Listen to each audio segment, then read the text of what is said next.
मुलांनो, स्वागत आहे तुमचं शाळेतील गोष्टी या चॅनेलवर। आज आपण पाहणार आहोत दोन मित्र आणि अस्वल याची गोष्ट। एका गावात राम व श्याम नावाचे दोन जिवलग मित्र राहत होते। राम हा शरीराने बारीक व श्याम हा थोडा जाड होता। एकदा ते दोघे दुसऱ्या गावाला जायला निघाले। त्यांनी आपापसात असे ठरवले की प्रवासात जर एखाद्यावर काही संकट आले तर दुसऱ्याने त्याला मदत करायची। वाटेत पुढे जाताना त्यांना एक जंगल लागते। तेव्हा त्यांच्यासमोर एक अस्वल येते व ते त्यांच्या अंगावर धावून येते। त्या दोन मित्रांपैकी राम हा बारीक होता, त्याच्यामुळे तो सरसर झाडावर चढून बसला।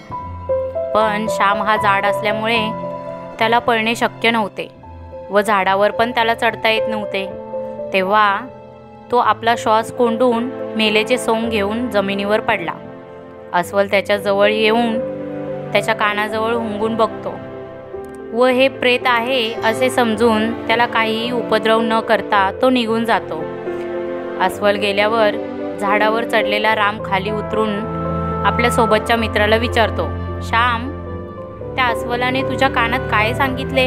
श्यामने उत्तर दिले, अस्वलाने मला हे सांगितले की तुझ्यासारख्या लबाड मित्राच्या शब्दावर पुन्हा विश्वास ठेवू नकोस। तात्पर्य हेच की खरा मित्र तोच असतो जो संकटात धावून येतो।